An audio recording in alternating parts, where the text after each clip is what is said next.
இயேசு கிறிஸ்துவின் இனிய நாமத்தில் வாழ்த்துக்கள்.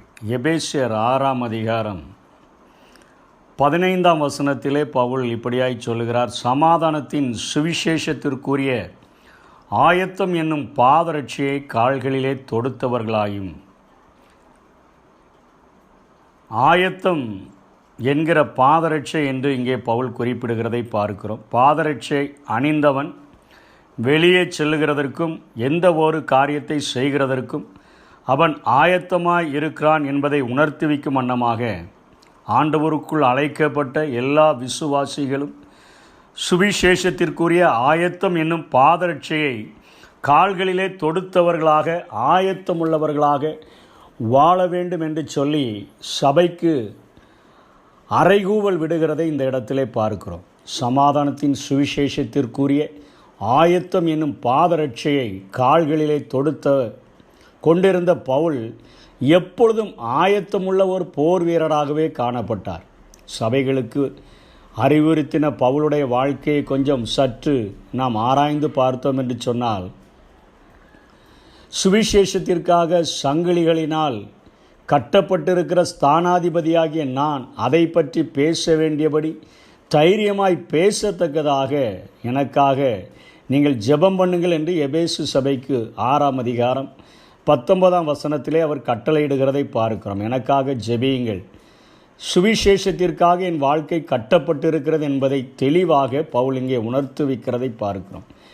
எந்த ஒரு விசுவாசியும் ஆண்டவருக்குள்ளாக அழைக்கப்பட்ட எந்த ஒரு மனிதனும் சுவிசேஷத்திற்காக சங்கிலிகளினால் கட்டப்பட்ட ஒரு வாழ்க்கை வாழ வேண்டும் என்பதை கற்றுக் கொடுக்கிற பவுல் தன்னுடைய வாழ்விலே அதற்கும் கொஞ்சம் மேலாக நான் சிறையாக்கப்படவும் ஆயத்தமாயிருக்கிறேன் என்று சொல்லி அவர் தன்னுடைய வாழ்விலே அநேக சிறை அனுபவங்களை அனுபவித்ததை பார்க்கிறோம். அப்போஸ்தலர் 21ஆம் அதிகாரம் 13ஆம் வசனத்திலே பவுல், வளர்ந்த பவுல், பூரண புருஷரான பவுல் ஒரு காரியத்தை சொல்லுகிறார். அதற்கு பவுல், நீங்கள் அழுது ஏன் என் இருதயத்தை ஏன் உடைந்து போக பண்ணுகிறீர்கள்? எருசலேமில் நான் கர்த்தராகிய இயேசுவின் நாமத்திற்காக கட்டப்படுகிறதற்கு மாத்திரமல்ல, மரிப்பதற்கும் ஆயத்தமாயிருக்கிறேன் என்று சொல்கிறார். எந்த ஒரு மனிதனும் ஆயத்தம் என்கிற பாதரட்சையை அணிந்தவனாக காணப்பட வேண்டும். ஏனென்று சொன்னால் 2021 ஆண்டுகள் கிறிஸ்துவுக்கு பின் ஆன பின்பும் இன்றைக்கு அறிவிக்கப்படாத, இன்றைக்கு ஆண்டவரை குறித்து கேள்விப்படாத, இன்றைக்கு ஆண்டவருடைய ரட்சிப்பை அனுபவிக்காத அநேக கோடான கோடி ஜனங்கள் வாழ்கிற இந்த நாட்டிலே நாம் நம்முடைய தேவைகளுக்காக, நம்முடைய பிரச்சனைகளுக்காக, நம்முடைய போராட்டங்களுக்காகவே அழுகிறதும் நாம் ஜெபிக்க சொல்லுகிறதுமாய் நாம் கரிசனையற்று நாம் வாழ்ந்தோம் என்று சொன்னால் நம்மை போல பரிதபிக்கப்பட்டவர்கள் இல்லை என்பதை உணர்த்து வைக்கும் வண்ணமாக அவர் கற்றுக் கொடுக்கிற ஒரு ஆயுதம், ஆயத்தம் என்னும் பாதரட்சை எல்லா மனிதனுக்கும் தேவை என்பதை அவர் கற்றுக் கொடுக்கிறதை பார்க்கிறோம். அந்த ஆயத்தத்தை ஒரு மனிதன் அணிந்து கொண்டான் என்று சொன்னால், அந்த பாதரட்சையை அணிந்து கொண்டான் என்று சொன்னால் அவன் சுவிசேஷத்தின் நிமித்தமாக கட்டப்பட்டு இருக்கிறான். அதனால் அவன் தைரியமாக ஆண்டவரை பற்றி பேச வேண்டிய பிரகாரமாக அவன் பேச முடியும் என்று கற்றுக் கொடுக்கிற அவர் 2 கொரிந்தியர் 12ஆம் அதிகாரம் 14ஆம் வசனத்திலே சொல்கிறார், நான் உங்களிடத்தில் 3ஆம் தரம் வர ஆயத்தமாயிருக்கிறேன். இது எதை உணர்த்துகிறது? நான் எப்பொழுதும் ஊழியம் செய்கிறதற்கும் நான் ஆயத்தமாயிருக்கிறேன் என்று பவுல் சொல்லுகிறதை பார்க்கிறோம். சுவிசேஷத்திற்குரிய பாதரட்சையை அணிந்திருக்கிறேன் என்று சொல்லுகிறார். சுவிசேஷத்திற்காக சங்கிலியினால் கட்டப்பட்டிருக்கிறேன், அதுதான் என்னுடைய பிரதான பணி என்பதை அவர் சொல்லுகிறார். அப்படி சொல்லிவிட்டு அடுத்தபடியாக சொல்லுகிறார், ஊழியம் செய்கிறதற்கு நான் எப்பொழுதுமே ஆயத்தமாயிருக்கிறேன், உங்களிடத்தில் 3ஆம் தரம் வர நான் ஆயத்தமாயிருக்கிறேன் என்று அங்கே சொல்லுகிறதை பார்க்கிறோம். இப்பொழுது அப்போஸ்தலர் 21:13 சொல்லுகிறார், நான் கட்டப்படுகிறதற்கு மாத்திரமல்ல, நான் மரிக்கவும் ஆயத்தமாயிருக்கிறேன். ஆண்டவருக்காக ஓடி ஓடி ஆண்டவருடைய அன்புக்காக, அவருடைய அன்பினால் நிறைந்திருந்த பவுல், உம்முடைய அன்பு நாள்தோறும் என்னை நெருக்கி ஏவுகிறது என்று சொன்ன பவுல் இப்பொழுது கடைசியாக சொல்லுகிறார், நான் மரிக்கவும் நான் ஆயத்தமாயிருக்கிறேன் என்று சொல்லுகிறதை பார்க்கிறோம். 2 தீமோத்தேயு 4ஆம் அதிகாரம் 6ஆம் வசனம் 7ஆம் வசனத்தில் எப்படியாய் சொல்லுகிறார், இப்பொழுதே நான் பானபலியாக வார்க்கப்பட்டு போகிறேன், நான் மரிக்கிற நேரம் வந்துவிட்டது என்று சொல்லுகிறார். என் சரீரத்தை விட்டு நான் பிரிந்து போகிற நேரம் வந்துவிட்டது. நல்ல போராட்டத்தை போராடினேன், ஓட்டத்தை முடித்தேன், விசுவாசத்தை காத்து கொண்டேன். இது முதல் நீதியின் கிரீடம் எனக்காக வைக்கப்பட்டிருக்கிறது என்று சொல்கிறதை பார்க்கிறோம்.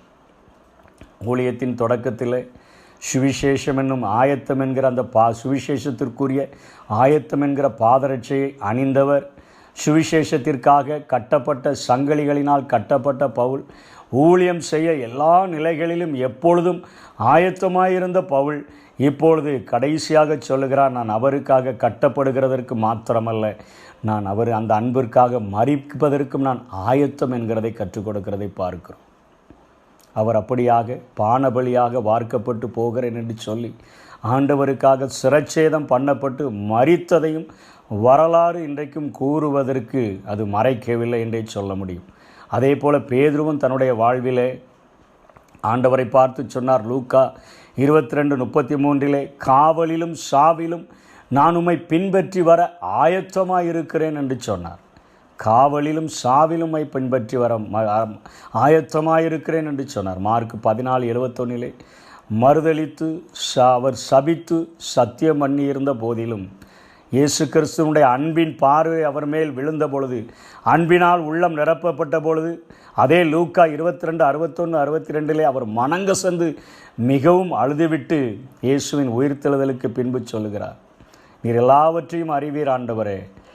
ஆண்டவர் அவருக்கு சொன்ன வார்த்தையின்படி வேறொருவன் நீ முதிர் வயதுள்ளவனாகும்போது வேறொருவன் உன் அறையை கட்டி உனக்கு இஷ்டமில்லாத இடங்களுக்கு உன்னை கொண்டு செல்லுவான் என்று சொன்ன அந்த வார்த்தையின்படி அவர் அங்கே தலைகீழாக தன்னுடைய வாழ்வினுடைய கடைசியில் சிலுவையில் அறைந்து அவர் கொல்லப்பட்டதை நாம் வேதத்தில் பார்க்கிறோம். ஊழியத்திற்காக சுவிசேஷத்திற்காக ஆயத்தம் என்னும் பாதரட்சியை தொடுத்திருக்கக்கூடிய நாம் சுவிசேஷத்திற்காக சங்கிலிகளினால் கட்டப்பட்டிருக்கிறோம் என்கிற ஒரு எண்ணம் உடையவர்களாக நாம் ஊழியம் செய்ய வேண்டும். எல்லா நிலைகளிலும் நாம் ஊழியம் செய்கிறதற்கு ஆயத்தமுள்ளவர்களாக இருக்க வேண்டும். கடைசியிலே பவுலைப் போல நான் கட்டப்படுகிறதற்கு மாத்திரமல்ல, இந்த அன்பிற்காக மரிக்கவும் ஆயத்தமாக இருக்கிறேன் என்கிற ஒரு அர்ப்பணிப்போடு கூட ஆண்டவருக்கு நாம் ஊழியம் செய்தோம் என்று சொன்னால் கிறிஸ்துவனுடைய அன்புக்கு பாத்திரவான்களாய் நாம் இந்த உலகத்திலே வாழ முடியும். அப்படிப்பட்ட கிருபைகளை தேவன் தாமே நமக்கு தந்தருள்வாராக. ஆமே. இன்றுலகில் கண்ணீருடன் உம்பசனம் விதைக்கிறேன். இன்றுலகில் கண்ணீருடன் உம்பசனம் விதைக்கிறேன். அன்று நேரில் உம்மருகில் வந்து பலன்களை காண்பேன் நான். அன்று நேரில் உம்மருகில் வந்து பலன்களை காண்பேன் நான். அன்பு நிறைந்த இயேசுவே, நின் பாத சேவை